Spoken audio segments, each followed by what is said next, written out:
Welcome friends. இன்றைக்கி நம்ம ரெட்டோ ரெசிபீஸில் ரொம்பவே ஹெல்த்தியான மில்லட் ரெசிபீஸ், அதுவும் ஒரே மாவில் எப்படி பண்ணுறதுன்றது தான் பார்க்க போகிறோம். ஒரு நாளைக்கு நீங்கள் மாவு அரைச்சா போதும். இதை பார்க்குறதுக்கு முன்னாடி நம்ம சேனலை புதுசாக பார்க்குற ஃப்ரெண்ட்ஸ் சப்ஸ்கிரைப் பண்ணிக்கோங்க. கூடவே வர பெல் ஐக்கனையும் கிளிக் பண்ணிங்கன்னா எல்லா நியூ வீடியோஸும் உங்கள் நோட்டிஃபிகேஷனுக்கு உடனே வந்து சேரும்.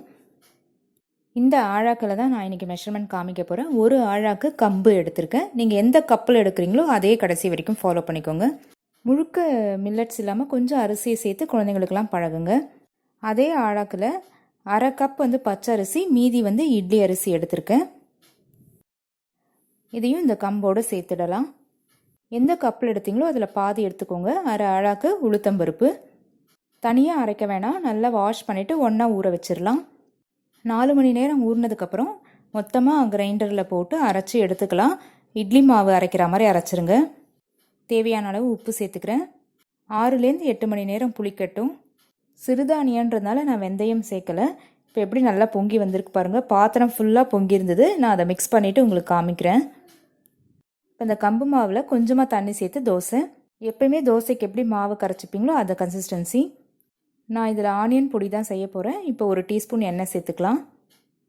இப்போ வீட்லேயே அரைச்ச இட்லி மிளகாய் பொடி மேலே தூவிக்கலாம். இதோட ரெசிபி வேணும்னா நீங்கள் ப்ளேலிஸ்ட்டில் செக் பண்ணி பாருங்கள்.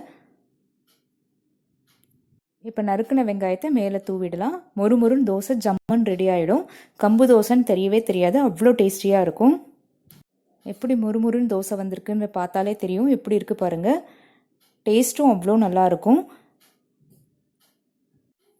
அரை அழகு பச்சரிசி சேர்த்ததுனால இவ்வளோ கிறிஸ்பாக நமக்கு இந்த தோசை ஜம்மன் வந்திருக்கு. இது எப்படி இருக்குது அப்படின்றத நான் காமிக்கிறேன். ஓரங்கள்லாம் எடுக்கும் போதே உடஞ்சி கையோடு வருது பாருங்கள். நீங்களும் கண்டிப்பாக ட்ரை பண்ணி பாருங்கள்.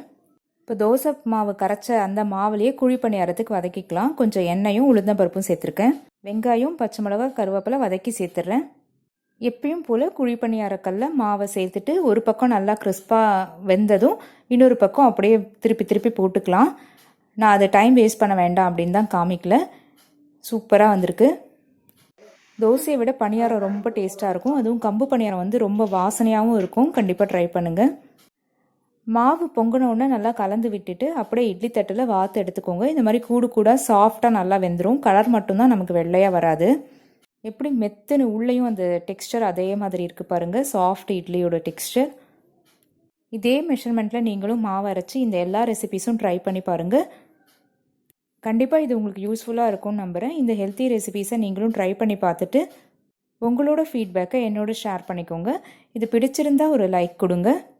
இது யூஸ்ஃபுல்லாக இருக்கும்னு நம்பினீங்கன்னா வாட்ஸ்அப்லேயோ ஃபேஸ்புக்லேயோ ஏதாவது ஒரு சோஷியல் மீடியாவில் கண்டிப்பாக ஷேர் பண்ணுங்கள். தேங்க்யூ.